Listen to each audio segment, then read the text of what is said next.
Hello everyone and welcome to Zach's Garage, and well, welcome to an underground car park in St. Moritz, and not only that, a very snowy one. In fact, it's so snowy that they ended up cancelling the very event that I flew out here for, Ice on the Lake, and it was meant to be some of the craziest cars in the world. You just drive around this lake, you guys would have seen it all over Instagram, but there's too much snow, the lake isn't frozen enough. So today we're going to try and find some cars to spot, and what better way to do it than with the S's CCXR. Pretty cool to see. Obviously this is a auto one, the H patterns are even cooler, but we have got to try and make a positive out of this day, so we're going to have a look around the car park and see what the millionaires of St. Moritz drive. I must admit though, seeing this car in person, it does make me miss the Regera. In fact, actually, even more than that, it makes me miss the Agera. I mean, the styling of this is just timeless. You've obviously got the full exposed carbon, and here's a fun fact for you. The green R meant that this was using flexi fuel, which meant it was technically eco-friendly, hence why they made it green. And what I love is like the way this is aged, you look at the headlights and the carbon has gone a slight different colour to the rest of it. I just think super classy, super cool. So we're going to start this video off with RS6 counting. This is no ordinary one though, look, it is an ABT, an ABD RS6. So that is one RS6. We're now going to move along and we're going to find some other cool cars. So this rather cool 1600 Porsche Coupe. Look how pretty that is. I mean, it's so elegant, and watching these things drive around St. Moritz is just arrogant. And then we've obviously got another RS6, that's two. We've got another 911, another 911, and a Urus. I think we'll go downstairs and do some more. That's rather cool to see, a new Lotus Evija. Ooh. Surprised it hasn't broken down yet. Well, in true St. Moritz style, we have a 296 GTB with a roof rack. That is rather cool. Look, it's a Mr. Shmee! What's he doing? So, I think the best way of doing this is probably heading down to the lake as much as nothing's going on to hopefully spot something cool. Somewhere around here, there is one of the coolest cars for St. Moritz ever. Look at that! A Delta Integrale. Just awesome. Now, I can't tell if this is a Cinquecento or just a Fiat 500. I don't know what the difference is. Nevertheless, very cool. I just got approached by someone who said, oh, there's a really special Aston Martin down here. So amongst not trying to fall over and make an absolute tit of myself, we're going to try and find this cool Aston Martin. Don't know what it is. Well, we've got the 296 GTB with the roof rack. We've got a Rolls-Royce drop head where the Spirit of Ecstasy looks like it's got quite a lot of weight on its shoulders, and a Zagato shooting brake on Q80 plates. That's cool. Here's a fun fact for you.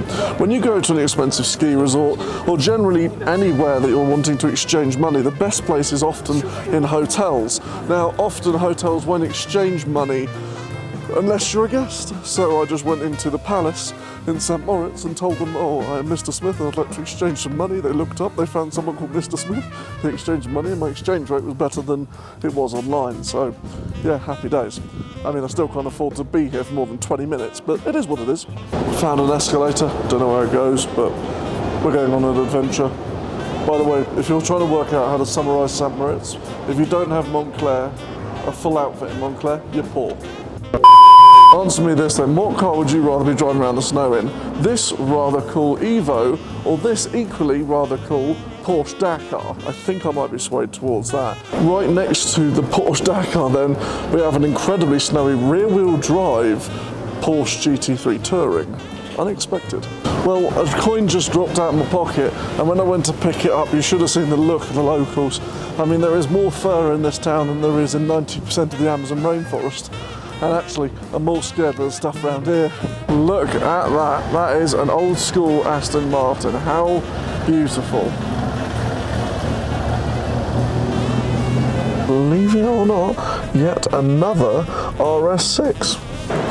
So then, as I mentioned, the event has been cancelled, but what they've done is they've moved it all inside.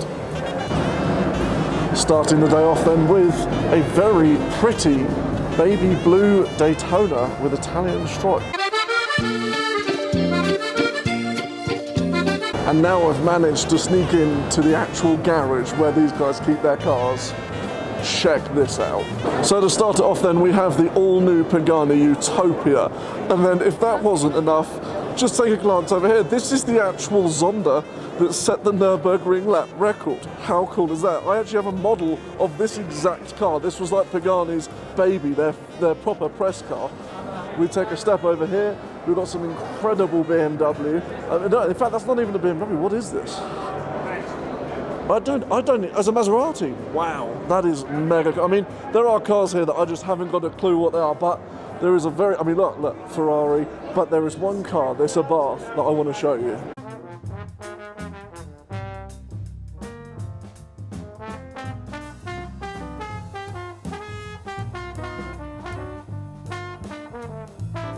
So I have just realised how crazy that gear configuration is.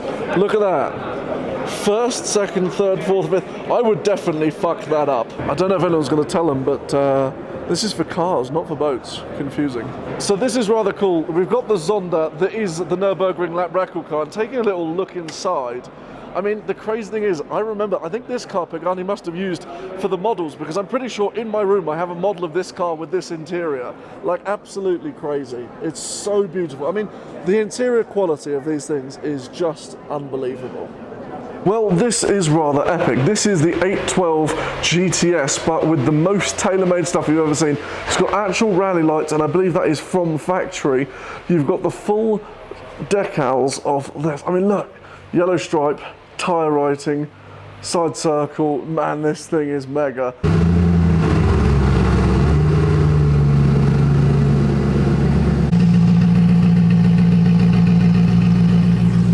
How nice does this thing sound?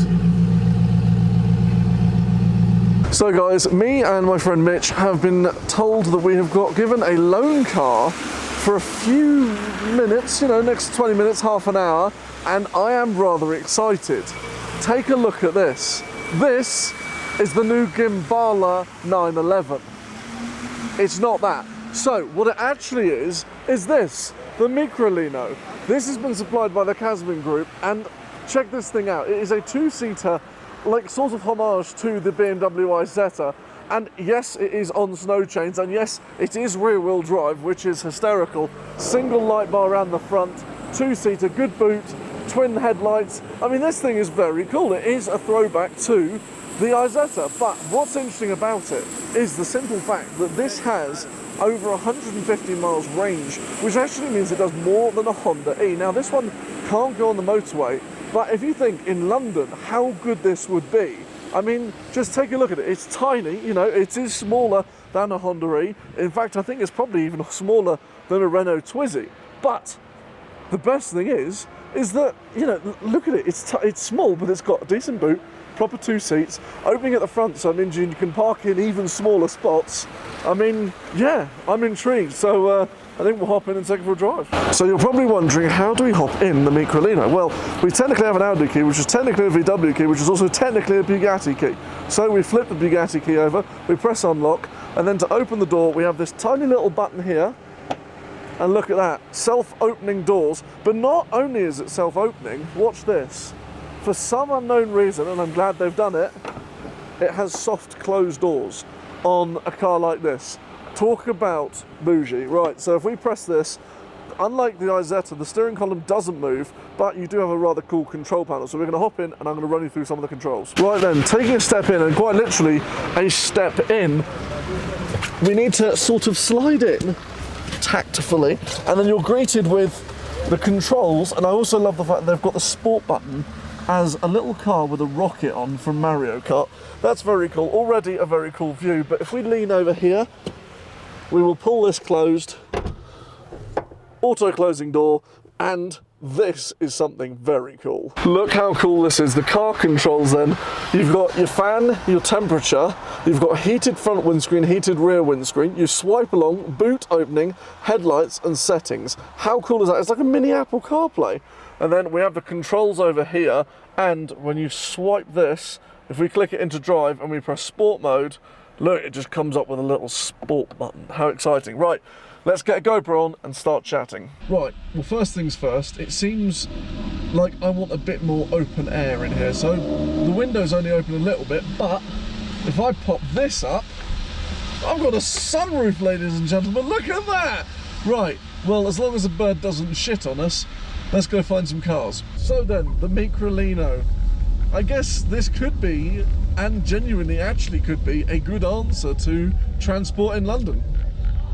I mean, the people, cheers. The people love this thing. People are going absolutely, I mean, this is getting more attention than the Koenigsegg. I mean, literally everyone is beeping and waving and taking photos. This is the most peculiar thing. And I can't tell you, every person who sees this, and it's not an exaggeration, because people do exaggerate about these things. Every person who has spotted this car is beeping, flashing, standing in front of me, taking photos. I mean, it's comical. One thing you do notice about it though is the noise. If we whack this in sport mode and you accelerate, you can hear the batteries. It sounds like a Formula E car. I mean, that's wild. That's like, that's a cool noise. That's a very cool noise.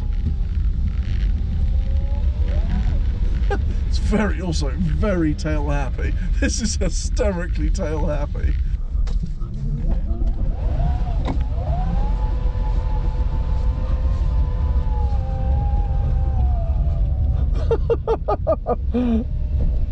So then, the Microlino, after living with it for, you know, good 20 minutes, yeah, this car is brilliant. And actually, the fact that these guys are bringing this to England, I'm not joking.